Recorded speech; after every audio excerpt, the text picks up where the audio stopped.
आपको अपने YouTube channel supreme study point में बहुत बहुत स्वागत है। मैं दीपक कुमार आप सभी का हिंदी व्याकरण की क्लास में बहुत बहुत स्वागत करता हूं। आज हम लोग पढ़ेंगे वर्तमान काल के भेद, यानी कि काल के 3 भेद होते हैं, वर्तमान काल, भूतकाल और भविष्य काल। उसमें हम वर्तमान काल के भेद पढ़ेंगे, साथ में उसके परिभाषा एवं उदाहरण को जानेंगे। आप बिल्कुल समझिएगा, बस वीडियो को लास्ट तक देखिएगा। चलिए वीडियो स्टार्ट करते हैं। सबसे पहले जानते हैं वर्तमान काल की परिभाषा। वर्तमान काल किसे कहते हैं? तो वर्तमान में हो रही क्रिया को वर्तमान काल में रखा जाता है।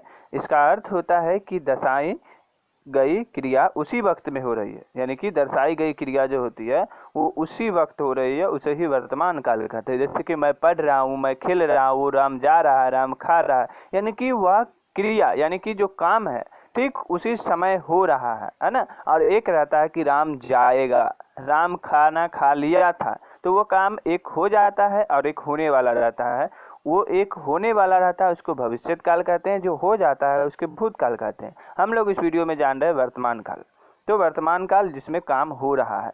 उदाहरण के लिए राम जा रहा है, श्याम खा रहा है, मीना उसे मार रही है, वह परीक्षा के लिए जा रहा है, गाड़ी चल रही है, मैं ट्रेन में बैठा हूँ। तो ये सभी हो गया जो वर्तमान काल जो कार्य हो रहा है। आप अगर इस चैनल पर पहली बार आए तो चैनल को सब्सक्राइब कर लीजिए, वीडियो को लाइक कर दीजिए और आप हमें इन सभी सोशल साइट से फॉलो कर सकते हैं। अब जानते हैं आगे वर्तमान काल के भेद।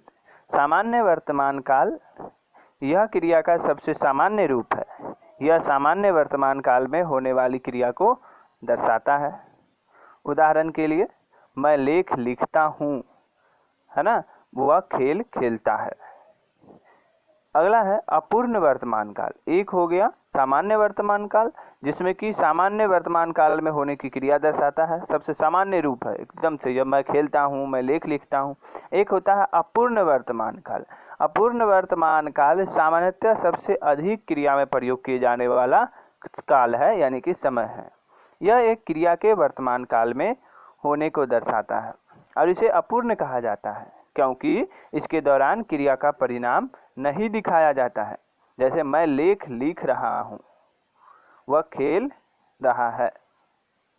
अब यहाँ पर यह समझ में नहीं आ रहा है कि वह क्या खेल रहा है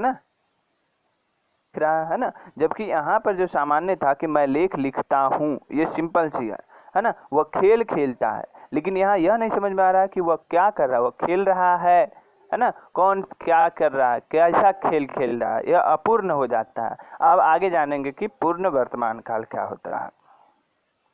तो पूर्ण वर्तमान काल के इस भेद में यह दर्शाया जाता है कि कार्य हो चुका है, इस कारण इसे पूर्ण क्रिया भी कहते हैं।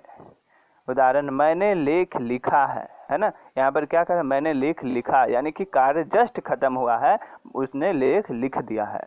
उसने खेल खेला है ना, तो यहाँ पर खेलने का भी काम जस्ट खत्म हुआ है, तो यह पूर्ण है और इसे ही पूर्ण क्रिया भी कहते हैं।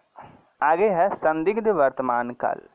संदिग्ध वर्तमान काल के इस भेद में क्रिया के वे शब्द आते हैं जिनसे यह पता चले कि क्रिया अपूर्ण है या पूर्ण, यह संदिग्ध है, उसे ही संदिग्ध वर्तमान काल कहते हैं। यानी कि पूर्ण क्रिया है या अपूर्ण क्रिया है, इस बात को जो पता चलाता है उसे संदिग्ध वर्तमान काल यानी कि संदिग्ध वर्तमान समय कहते हैं।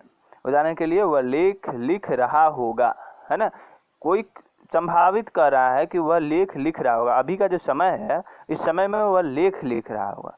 वह पढ़ रहा होगा, यानी कि अभी का समय जो है वह पढ़ रहा होगा, यह जरूरी नहीं है कि वह पढ़ ही रहा होगा। तो इस तरह जो न पूर्ण है और न ही अपूर्ण है, तो इस तरह के काल को संदिग्ध वर्तमान काल कहते हैं।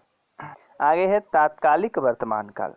तात्कालिक वर्तमान काल काल के जिस रूप से यह पता चला है कि क्रिया वर्तमान काल में चल रही है, उसे तात्कालिक वर्तमान काल कहा जाता है। जैसे मैं लेख लिख रहा हूँ, अभी काम जारी है, अभी नहीं लिखा है ना, नहीं लिखेगा। लेख लिख रहा हूँ, अभी काम जारी ही है।